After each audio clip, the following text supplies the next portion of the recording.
Olá, estamos de volta para mais um Literoucos, o programa que fala sobre a vida, que fala sobre literatura, que fala sobre arte e que fala sobre política.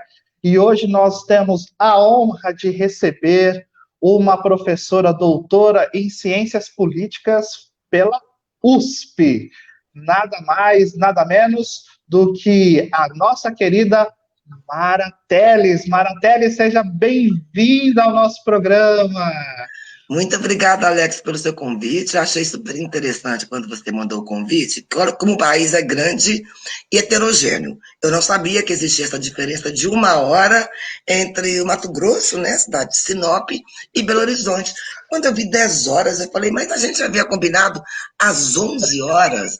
Então, eu que sou brasileira, que vivo no Brasil, que resido no Brasil, que sou quase uma idosa, não sabia que existia essa diferença de horário para você ver o tamanho desse país nosso.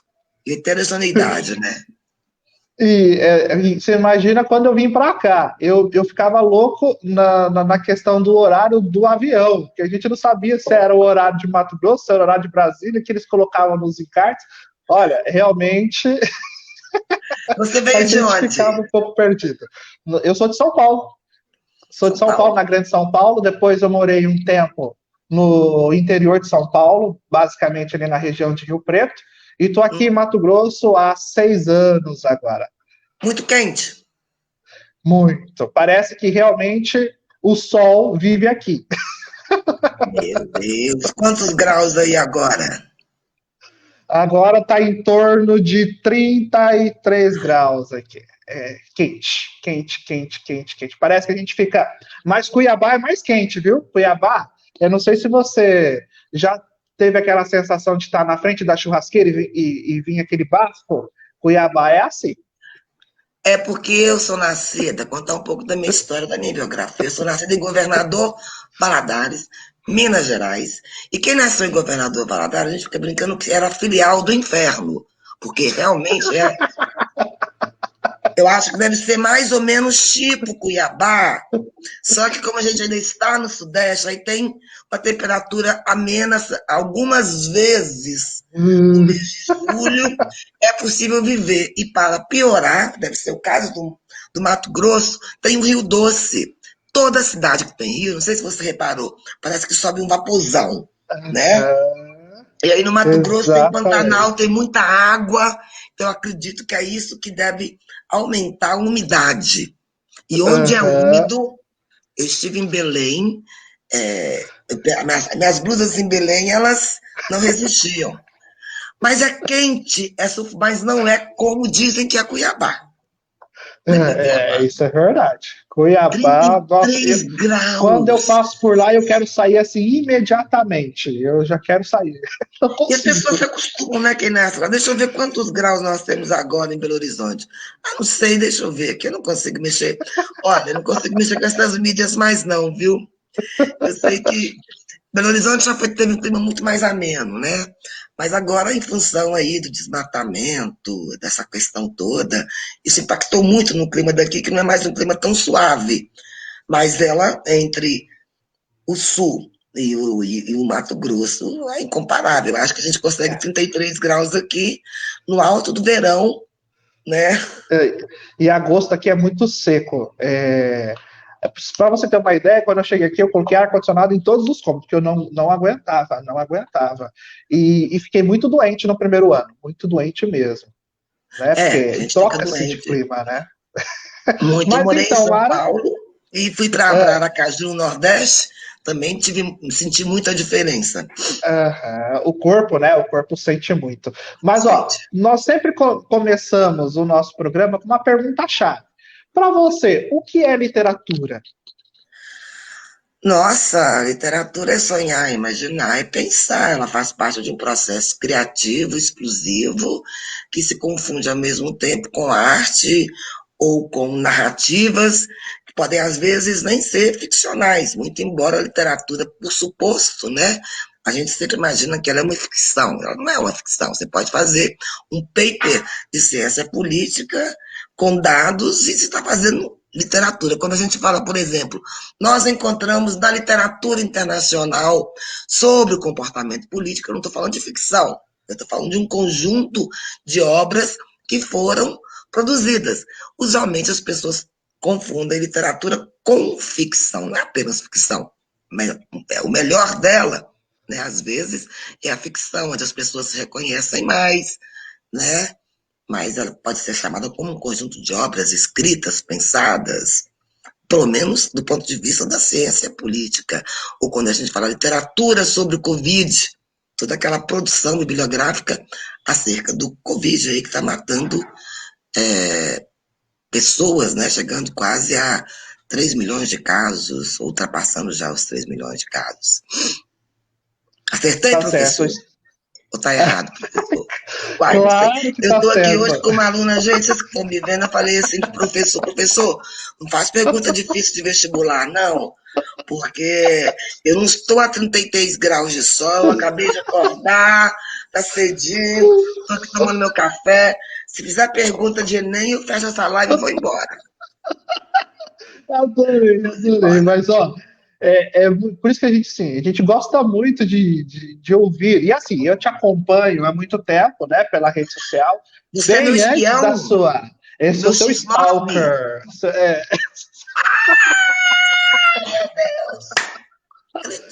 Bem antes ainda de você ter a sensação de ir lá pro BBB, bem antes, viu? Bem antes. Então, você Eu te me acompanho segue mesmo? porque. Você está me perseguindo? Ah, Você não está me seguindo, você está me perseguindo.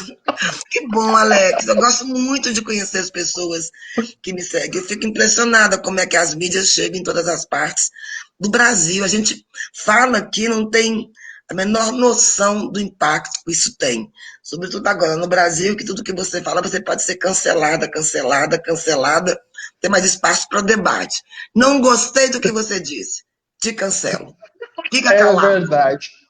Então a gente não sabe onde que a gente está chegando, o impacto das nossas palavras, uma vírgula fora de lugar que se coloca já polariza aí as mídias sociais, né? Exato. Estamos conversando com a Mara Teles, doutora em ciências políticas, professora, lindíssima, inteligentíssima, Meu Deus aqui do pela céu. Top Cabo, Sinop Região, também pelo Facebook, e mais tarde você pode ouvir pelo nosso podcast. Mara, eu vou começar pela primeira provocação, tá? Eu vou trazer aqui uma frase de Nelson Rodrigues. Olha só o que ele diz para nós. Amo Nelson. Então, Ainda bem vai, que você ó. trouxe Então, um autor que eu conhecia. Se eu trouxer autor que eu não conheço, eu vou falar, olha, eu sinto muito, eu sou uma mera técnica em ciência política, eu não sou erudita. Tirem vocês que são estudantes, que estão nos ouvindo, professores, aquela ideia de que o professor sabe tudo. Não, ele sabe muito de um tema. Tipo isso assim, é verdade. saiu daquele tema, eu falo, meu Deus, que vergonha. Ontem me ligaram. Mara, você viu aquele filme argentino? Eu falei, ai, meu Deus do céu, tanto tempo que eu não vou ao cinema. Qual filme? Como é que você não conhece esse ator argentino? Sabe quando sua cara vai caindo assim, vai murchando, eu pedi desculpa, mas eu não sou cinéfila. Enfim, uma vergonha absurda. Então a gente conhece, gente, quem está nos ouvindo, muito de um tema. E por acaso eu fiz teatro, e por acaso eu li toda a literatura do Nelson Rodrigues, um dos Olha aí, poucos. então tá em Mas casa, tá em casa. eu era muito jovem, mas tudo do Nelson Rodrigues é muito atual. Esse caso aí gospel, do surubom gospel que está acontecendo no Brasil, eu acho que coraria até o Nelson Rodrigues. Ele poderia, não parece uma ficção, mas não é. Nelson Rodrigues Então é. vive na política brasileira. Ele é um autor que pode nos explicar todo o caso da política brasileira, onde pastor é estuprador, a outra mata o marido, é uma coisa seríssima que está acontecendo no Brasil.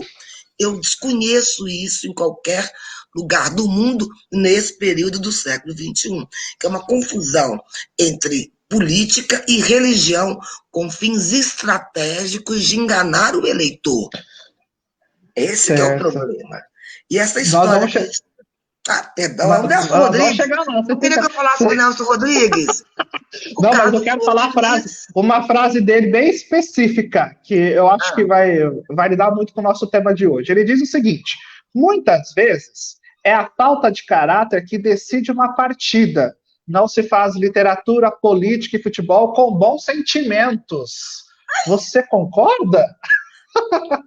Não, eu acho que não se deveria fazer política nem futebol com maus sentimentos. O que deveria guiar a política seriam os bons sentimentos, a ideia de que nós teremos não só governabilidade, mas também representatividade na política e que os partidos deveriam fazer, né, pelo menos teoricamente, políticas públicas. Então, você traz um programa para uma determinada administração a nível local, municipal, estadual ou federal, e a partir disso você elabora boas políticas públicas a partir de programas. No entanto, nem sempre é assim.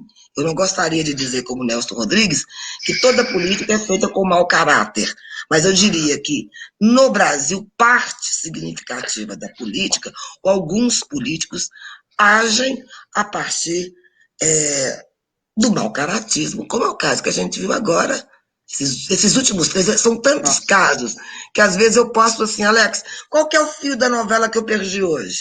Porque ontem teve o Witzel, teve o pastor Everaldo, teve a Flor de Lis com seus 55 anões, seus filhos, que era ao mesmo tempo mulher. Não estou nem pegando pelo aspecto moral dela casar com o Sim, filho sim, sim. adotado. É toda a história de intriga, de uso da religião com o fim de enganar deliberadamente o eleitorado e fazer fortuna.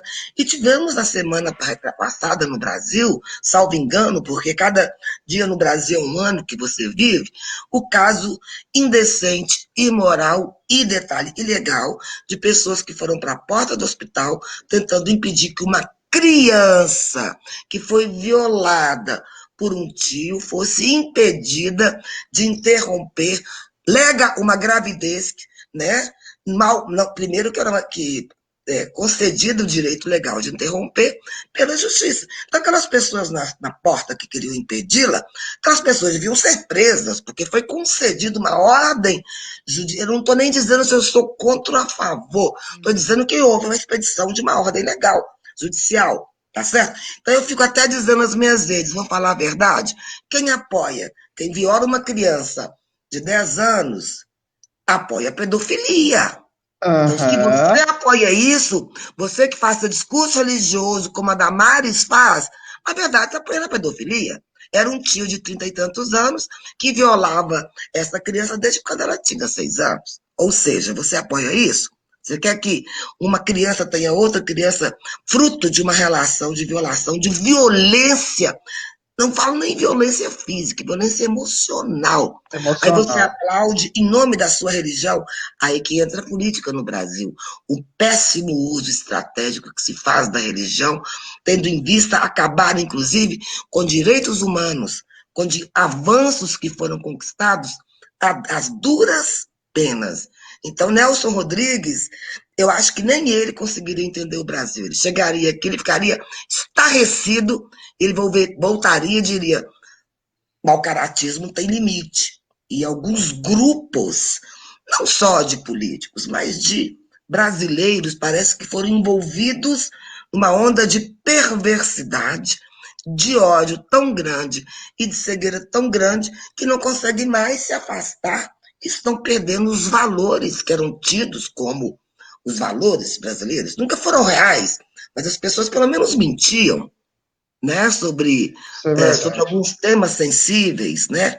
Agora, todos os temas como racismo, homofobia, uso da religião, parece que foram legitimados e as pessoas dizem que isso é liberdade de expressão. Eu quero dizer, como cientista político, que no Estado Democrático de Direito, a liberdade de expressão ela é limitada constitucionalmente. Você não pode dizer tudo nem fazer tudo. Porque isso, Alex, você cai no mundo de Hobbes. Qual que era o mundo de Hobbes? A guerra de todos contra todos. Quem tiver mais força, leva. E o Brasil me parece esse mundo, por falar em literatura, porque a filosofia é quase uma literatura. Para alguns, é uma ficção, é uma ideia de supor e idealizar como as coisas aconteceram, que você teria homens aí lutando uns contra os outros, sem a intermediação do Estado. E, infelizmente, nós não temos um Estado, no sentido da palavra, forte da palavra, que faça mais essa mediação e que circunscreva a liberdade. Porque a comunidade vive com liberdade limitada. Algumas, por exemplo, você não pode sair pelado. Por quê? Porque existe uma convenção social. Você pode até sair numa piscina, mas você não sai pela rua para trabalhar, certo? Ou seja, isso é um limite à sua liberdade.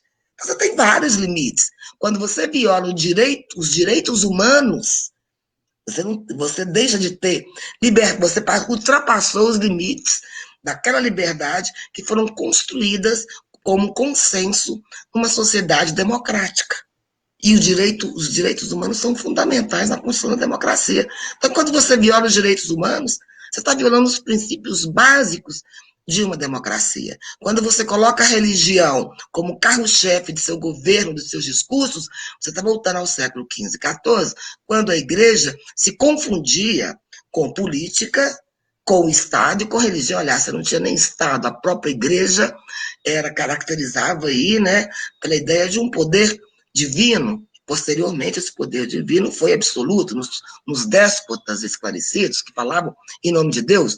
Então, nós derrotamos a religião com a construção dos estados, que deveriam ser racionais, falar para todos, não apenas para os seus fiéis. Só que as derrotas que nós conseguimos impor ao fundamentalismo religioso a partir do século XVIII e XIX, agora essas derrotas agora parece que não ocorreram. E a religião, o fundamentalismo religioso está mostrando as suas caras no governo brasileiro e com o aumento aí de uma bancada evangélica, não estou falando de todos os evangélicos, estou dizendo da construção de bancadas evangélicas que foram feitas para atender aos princípios religiosos, ou seja, aos seus princípios pessoais, não o princípio de todos, uma imposição autoritária e que viola muitas vezes os direitos humanos. Então, eu estou muito preocupada esse ano com o fato da religião conseguir eleger vários vereadores nas câmaras municipais e nós termos aí, legalmente, mais violação de todos os direitos, né? Porque é bom lembrar que a extrema-direita brasileira faz o discurso da liberdade, mas a liberdade é só para ela. Ela pode ir para a rua, ela pode xingar, mas se alguém fizer uma greve, pode levar porrada, né? Porque está fora da legalidade. Então, a legalidade está sendo cada vez mais utilizada como justificativa para alguns grupos. Os outros, não. Falei muito, falei com você que eu não ia falar, porque eu não gosto de falar de manhã, mas você me pega com esse assunto. Então, eu vou te dar mais um engate. Vou te dar mais um engate, assim, que mas você vai gostar bastante. Diga. Churchill, você vai conhecer um pouquinho. Ele diz o seguinte: a política é quase tão excitante como a guerra e não menos perigosa. Na guerra, a pessoa só pode ser morta uma vez, mas na política, diversas. E aí eu quero te perguntar, quem já morreu e sobreviveu, sei lá, viveu de novo na política brasileira? Fernando Collor de Mello.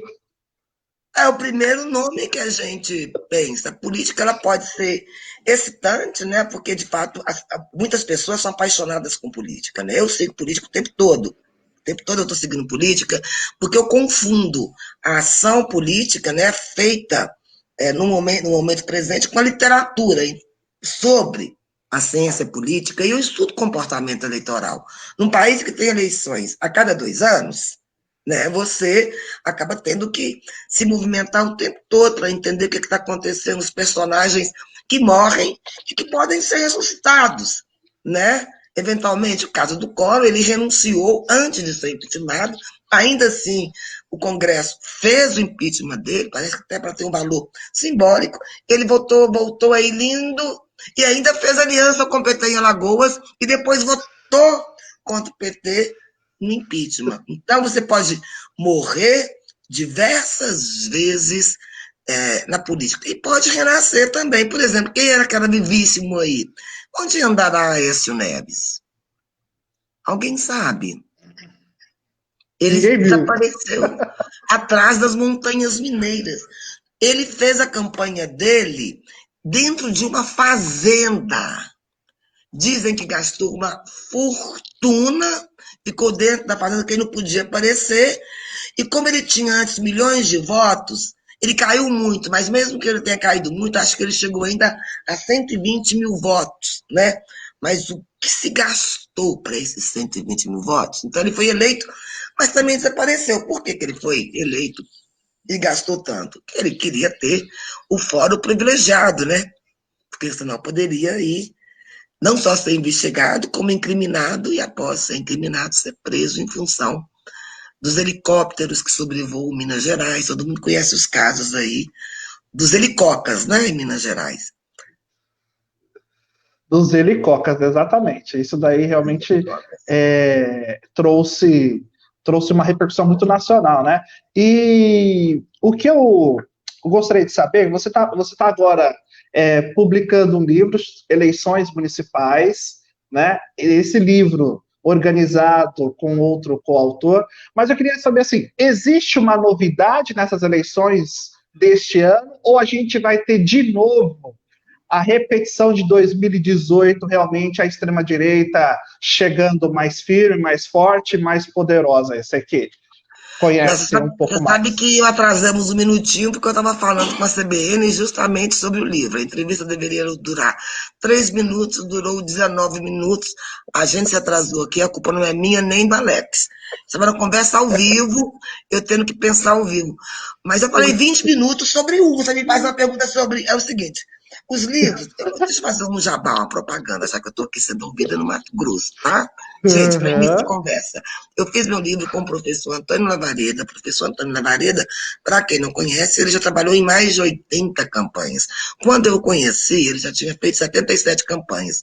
Deve estar agora na 100ª campanha, fez a campanha do Fernando Henrique Cardoso. Ele é cientista político pelo IESP, no Rio de Janeiro.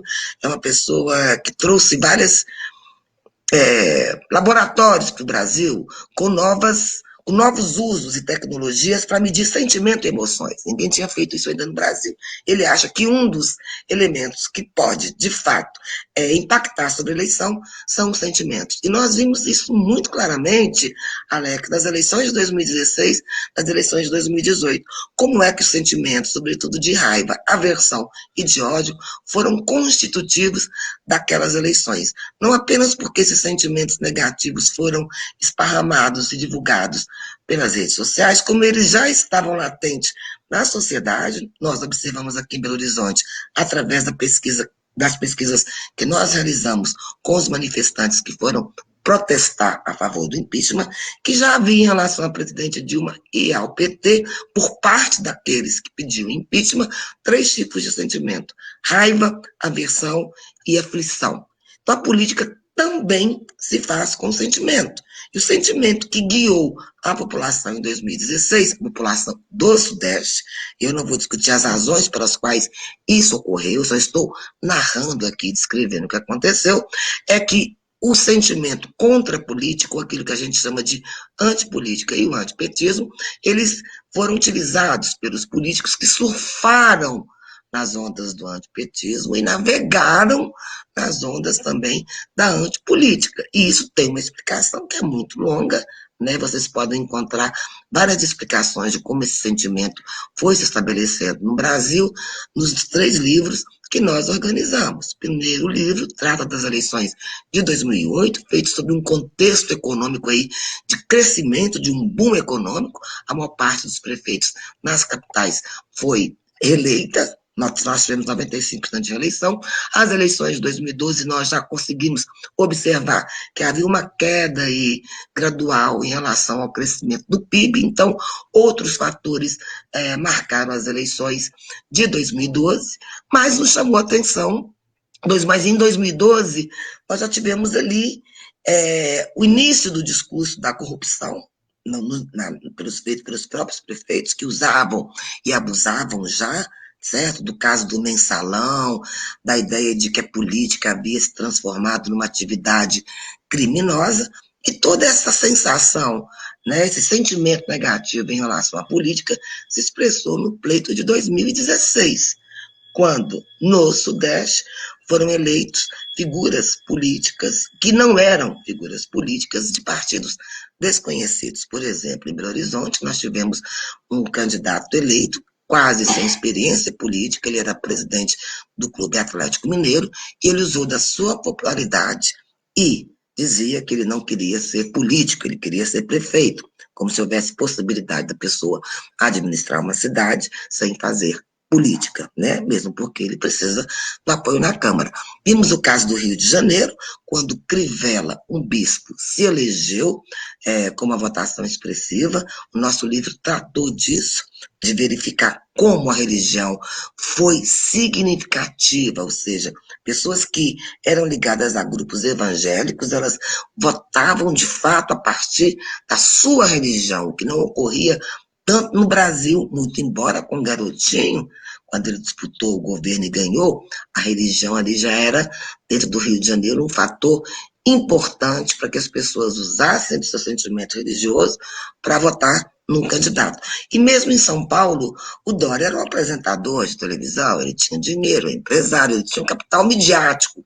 E ele usou desse capital midiático e usou do antipetismo para se eleger prefeito e posteriormente governador de São Paulo. Então foi uma eleição com características diferentes, com muita polarização, a partir do golpe que ocorreu no Brasil em 2016, né? Nós tínhamos a Operação Lava Jato, com escândalos políticos midiáticos, que contribuiu muito para uma avaliação negativa dos políticos, dos partidos políticos, e isso contaminou não só o PT, como a gente observou pelos resultados pífios do Alckmin em 2018, que contaminou também as siglas tradicionais, que foram derrotadas em 2018. Se vocês quiserem entender esse processo de derrota dos grandes partidos em 2018, vocês têm que entender as eleições de 2008, 2012, e nessas novas ondas na política, que é o nosso último livro, as eleições de 2016.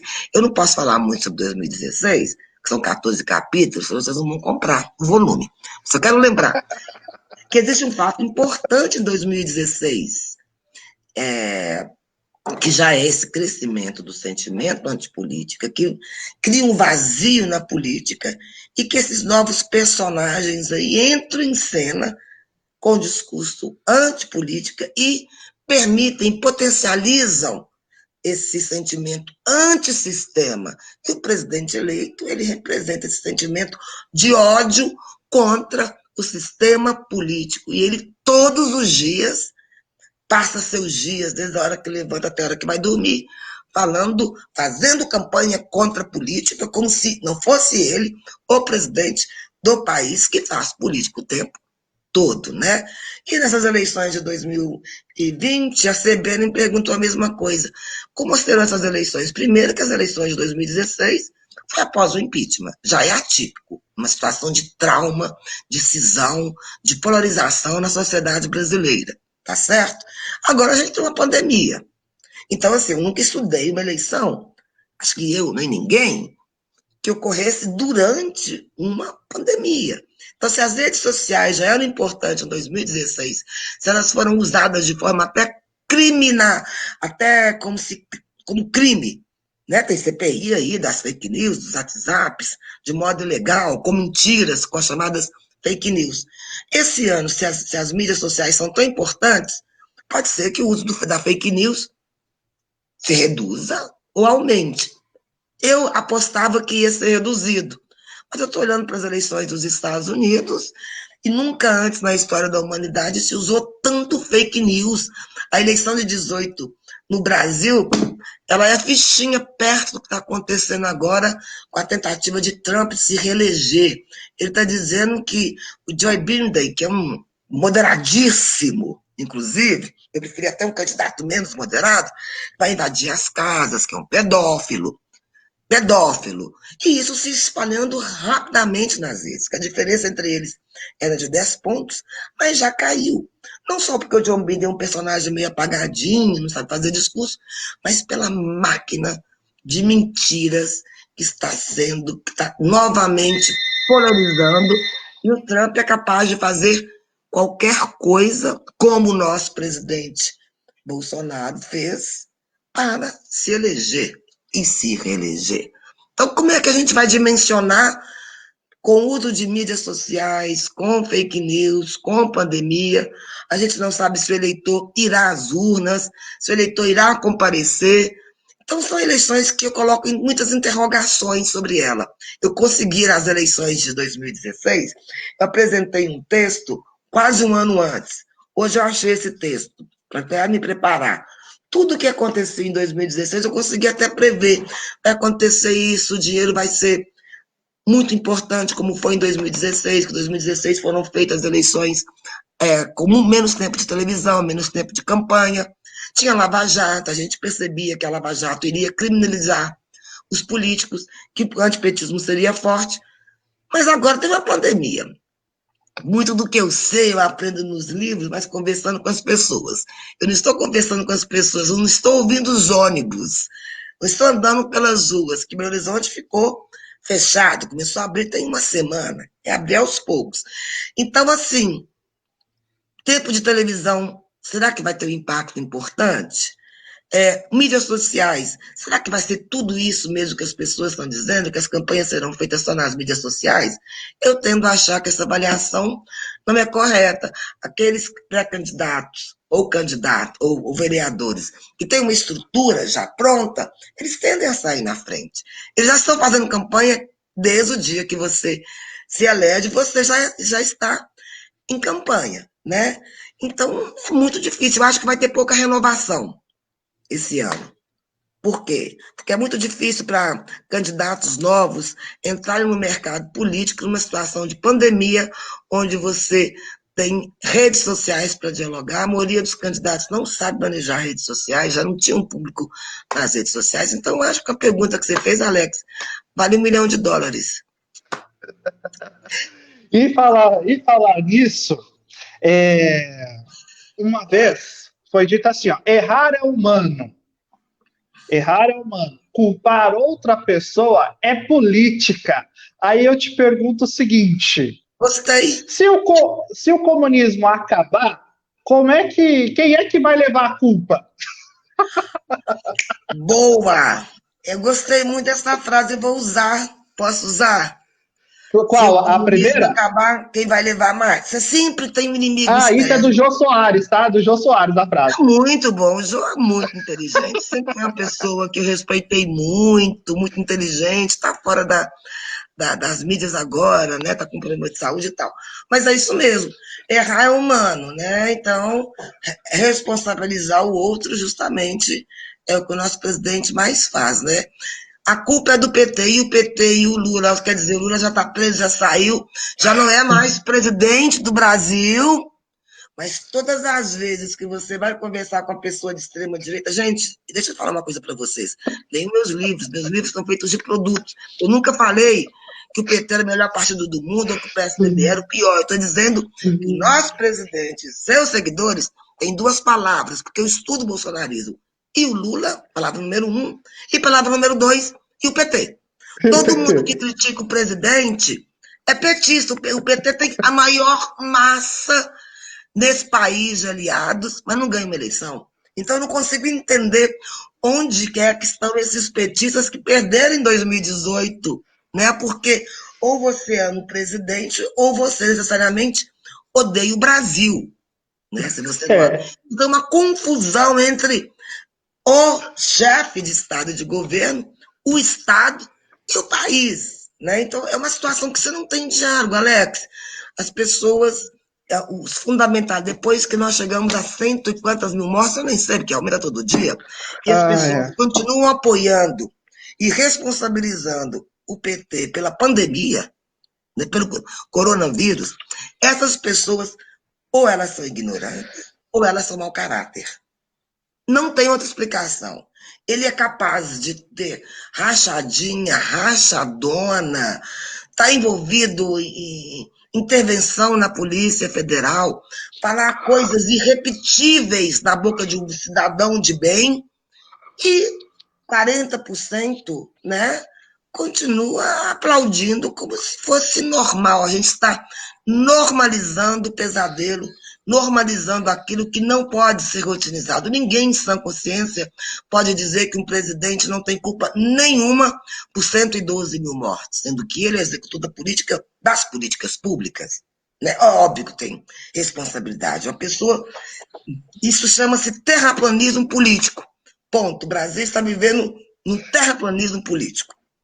Eu diria Agora, assim, isso. quando eu comentei que você viria ao nosso programa, o pessoal me perguntou assim, né? Que eu falei também que você teve uma participação no BBB. Aí olha a pergunta Tive, que eles fizeram que eu achei muito interessante.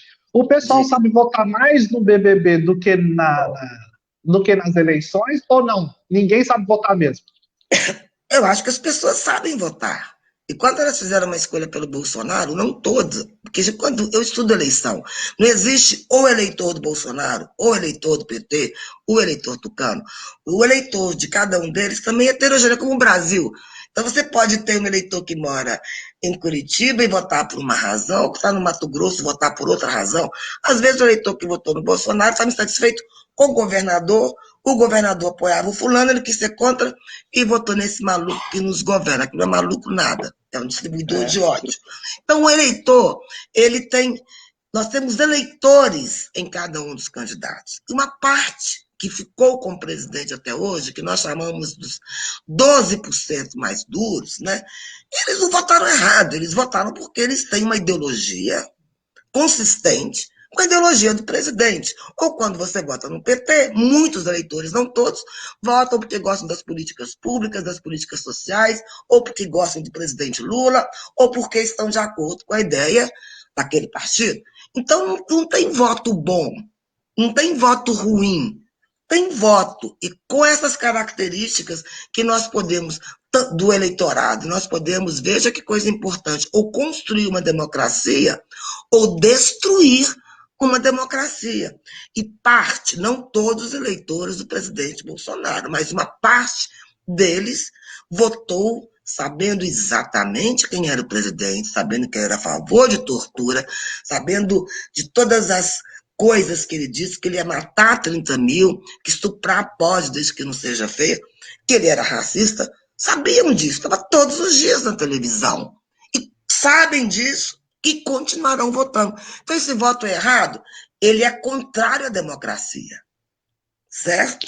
Mas as Legal, pessoas legal. sabem votar e sabem no que elas estão votando, mesmo que seja através de uma mera lembrança do que aquele candidato fez no passado, com essa quantidade de comunicação.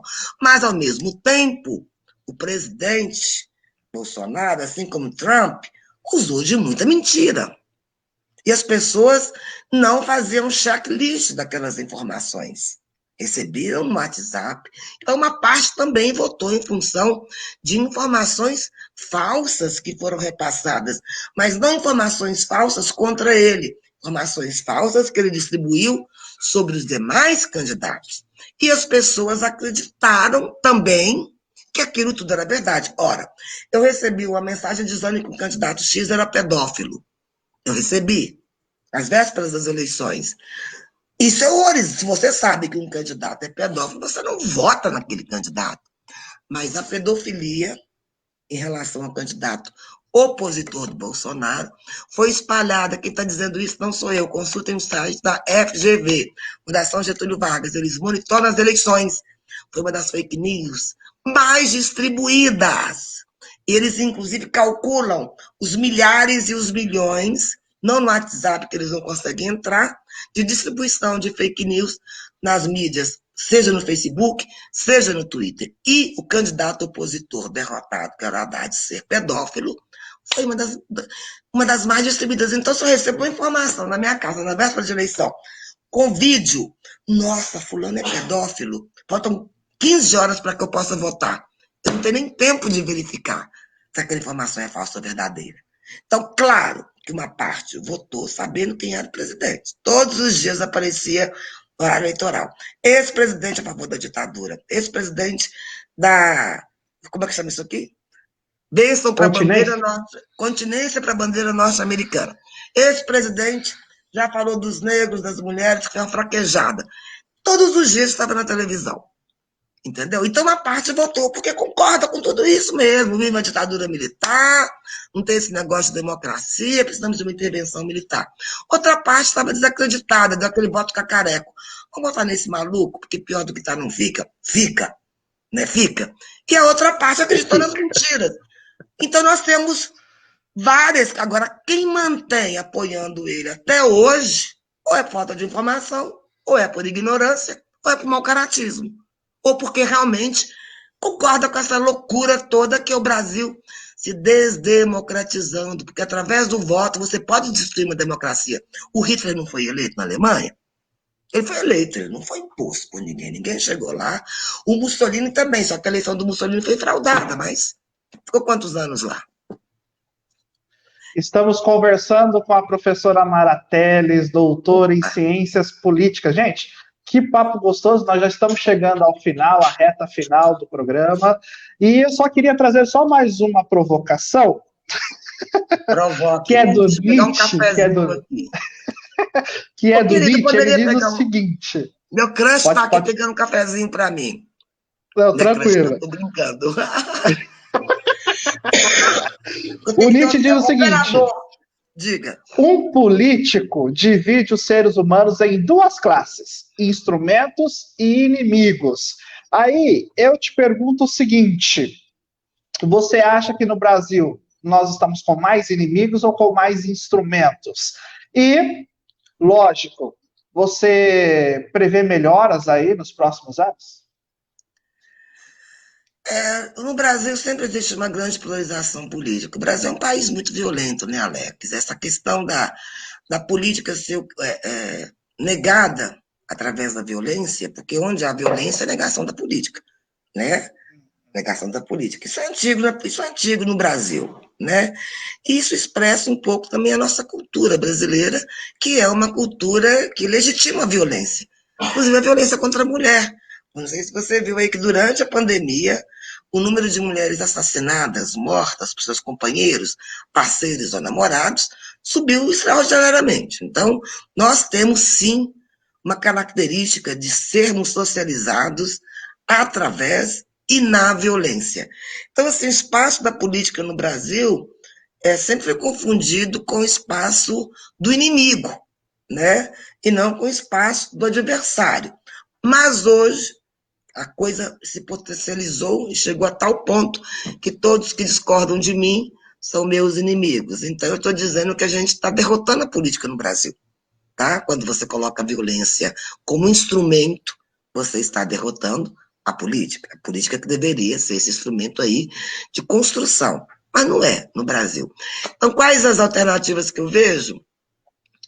Eu não gosto muito de eu não gosto de ser o porta-voz do apocalipse, né? Detesto, é muito ruim. Eu quero ser a primavera, trazer boas notícias, chegar com a trombeta, não com a trombeta daquele anjo que chega tocando a trombeta, o mundo chegou ao final. Gente, eu quero lembrar para vocês em relação à pergunta que o mundo ainda não chegou ao final, que pode ficar pior. Por favor, votem. A culpa não é só dos políticos. Não distribua informação daquela sua tiazinha que é amiga da sua avó que mora em Belém. Essa informação é falsa. Porque pode ficar pior? Pode. Pior do que tá, fica. Não vote em tiriricas mais. Porque o nosso presidente, o Tiririca, é um cara, um antipolítico, não fez mal nenhum. Mas quando tem um presidente tiririca, pior que tá, fica. E a região do Mato Grosso, ela votou em peso no bolsonarismo. Em peso.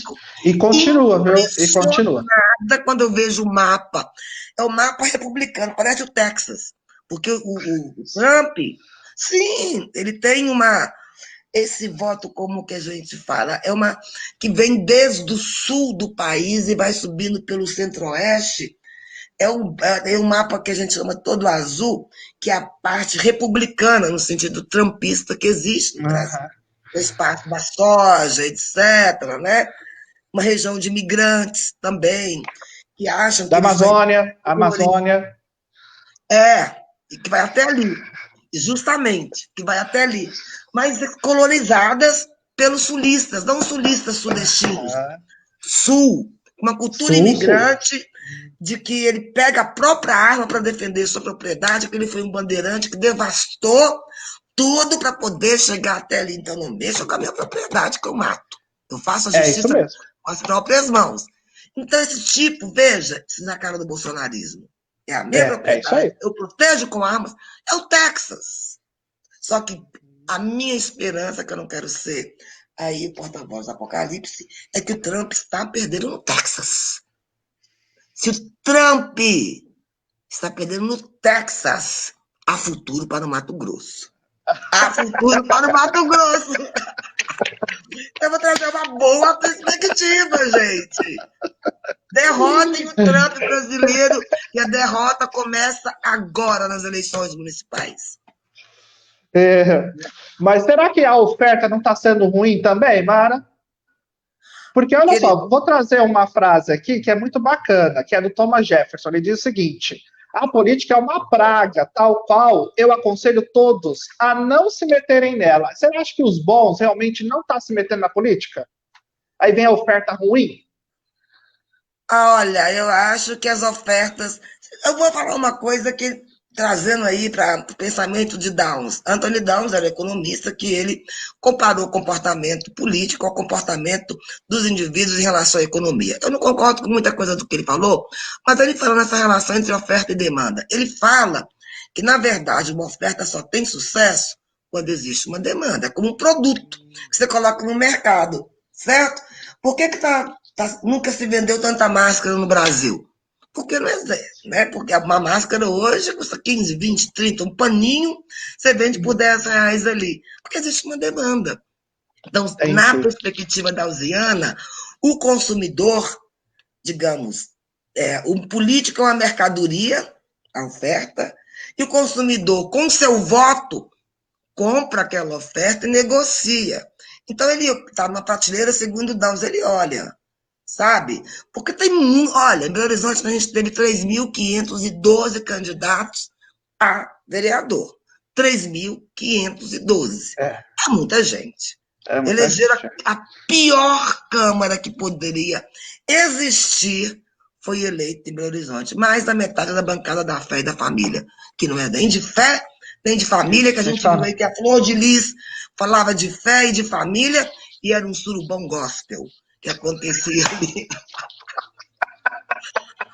Então, o presidente aí, ele correspondeu a uma demanda, porque ele está na política há 30 anos e nunca fez sucesso. Mas não é só a demanda. Tem máquinas partidárias, tem milícias digitais, tem milícias de fato no Rio de Janeiro que se espalharam pelo país, tem desinformação, às vezes, do eleitor, tem raiva criada do sistema. Então, é muito complexo você falar em eleição. Mas você não pode entendi. retirar completamente a responsabilidade do eleitor pelas suas escolhas e tratá-lo como se fosse um idiota.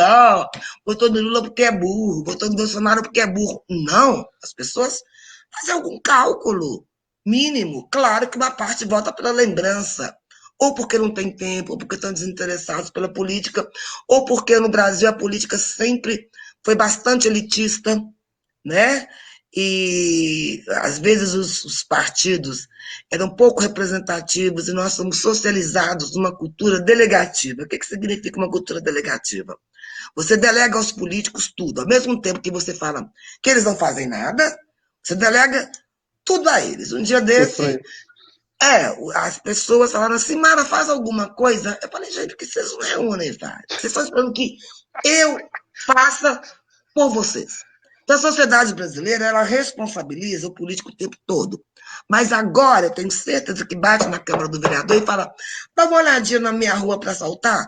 Meu amigo, faz um abaixo-assinado, manda para o prefeito. Por que você precisa que o vereador vá até a sua rua para assaltar a sua rua, se você pode fazer um movimento aí da sociedade civil, levar isso? Não, então, a sociedade brasileira desce o pau no político. Mas, ao mesmo tempo, espera alguém que tenha as características de político para agir por ela o tempo todo. E cobra de castigos políticos como se ela fosse a população mais ética do mundo. E não é Entendi. necessariamente assim. O jeitinho Estamos, brasileiro, che... Estamos o chegando jeitinho quase no final do brasileiro é nosso meio. programa. Oh, meu Deus, falei demais. Estamos chegando quase. Isso! Agora tem aquele momento que você Jabá. indica um livro. Que você indica um livro. Se você quiser fazer de forma diferente, que a gente sempre fala, quer cantar, quer expor, né? Tem uns minutos aí. Olha, gente, quer dançar, a eleição vai te pegar. Quer dançar, quer votar, a eleição vai te pegar. Eu sou Mara Teles, tenho 3 livros pela Fundação Getúlio Vargas. É uma trilogia feita por mim e pelo professor Lavareda, que é especialista em campanha, que é cientista político. O nosso último, Novas Ondas na Política, são 14 capítulos super interessantes. Estará disponível a partir de 2 de setembro na FGV, editora FGV Rio. Só você até a internet, você que está em casa aí na pandemia, acesse o site, tá? E compre o e-book, que é mais baratinho, todo mundo está meio duro, ou compre o livro impresso, que vai chegar na sua casa. Aprenda um pouco sobre a política, não para você votar certo ou errado, porque não existe voto certo ou errado, para que a gente possa fazer melhores escolhas com conhecimento. Não seja não vá para a rede social falar bobagem, como faz o nosso presidente. Pelo menos quer falar sobre política, que use bons conceitos, tá? Não siga aí a ignorância do nosso ministro da Educação, né? Que é tão bom que fugiu para Miami. Falar de política é importante, mas é preciso ler sobre política. Nosso livro é excelente, ele é fruto de pesquisa, você não vai encontrar nenhuma ideologia, vai encontrar várias pesquisas para você ler. Fala com a gente aí, depois mande e-mail se tiver dúvida e compre os nossos livros que foram feitos desde 2008, produtos de pesquisa e de ciência. Ciência salva vidas, políticas públicas salvam vidas. Por favor, não votem em candidatos que negam a ciência. Ele está querendo te enganar através da religião. Deus tem muita coisa para fazer, Alex, no mundo, ao invés de ficar salvando nossas vidas. Nós responsabilizamos Deus, né? Responsabilizamos os políticos, é aquilo que você falou. Nunca é minha culpa. É Deus, é o político. É um Então, político. o brasileiro faz isso, né? Faz muito. Estamos chegando ao final, nós tivemos vários comentários, nós temos aqui do o Marcos Zenaro dizendo bom dia, tem a Nadiane dizendo 33 graus e ainda não está quente. O Nossa. Valdemar dizendo bom dia, o Claudomiro dizendo bom dia a todos e ótimo sábado, de Limeira, São Paulo. Nós temos o Pedro dizendo namastê, a Nadiane voltando dizendo que entrevista maravilhosa, Mara extremamente inteligente e pontual. Alex guiando o programa com maestria e provocações super relevantes. Eu quero agradecer você que, aí de casa que está nos acompanhando. Lembrando que a entrevista vai ficar no ar para você depois aí com calma assistir melhor. Ouvir a Mara, que é muito importante. Mara, você tem um minutinho para se despedir, falar o que você quiser, esse minutinho é teu. Quero agradecer imensamente a sua participação. Muito obrigado por você ter cedido aí 1 hora da sua manhã, que eu sei que é muito corrido. Não, eu quero, mas os últimos minutos que eu quero utilizar é para poder convidar vocês a refletirem esse ano sobre política. Eu estou muito preocupada com a situação do Brasil. Qualquer pessoa que seja democrático de fato e de direito se preocupa com a situação que nós chegamos. Nós temos aí políticos que negam a ciência, nós temos políticos que atacam as universidades públicas, que atacam os intelectuais, que atacam os direitos humanos. Esse ano de 2020, independente do partido que você gosta, das ideologias que você gosta, seja você um liberal, seja você um socialista, seja você pró-mercado, escolha as pessoas que podem te representar dentro da Câmara Municipal, na sua prefeitura, mas não escolha guiada pelos ódios. Faça uma escolha que seja racional. Não escolha as pessoas que negam a ciência, que negam a educação. Políticas públicas salvam vidas, educação também é fundamental. Então, pensem nisso quando vocês forem escolher seus representantes. Não neguem a política, ela é muito importante. Se você negar a política, outros farão a política por você. Então, esse recado final que eu queria deixar para vocês, né? Para que vocês pensem aí, comprem nossos livros, tá? E o que mais que eu posso dizer? Eu poderia até falar mais coisas aqui, mas sei lá, pode ser censurado, o Facebook corta. Mas, ó, muito obrigado mais uma vez. Assim, eu estou muito feliz com a tua entrevista. Acho que tudo que você falou realmente foi pontual na medida. Pode ter certeza que eu vou pedir os meus aí, porque eu também estou muito interessado e também muito preocupado. Eu estou vendo aqui na região de Sinop alguns pré-candidatos, assim, que realmente, como você falou, não tem nada de novo. O novo é só a linguagem de comunicação. Antes explicava mais, agora nem explicação eles querem mais dar. É tudo homem é homem, mulher é mulher, por exemplo, como dizia o Adnet, ninguém mais quer explicar nada, falar mais nada. Eu fico muito preocupado também. Mara, muito obrigado mais uma vez.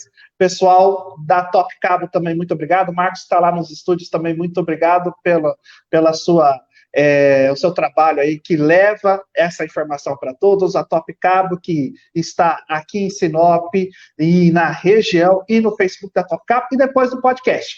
Muito obrigado a todos. Literocos, até a próxima!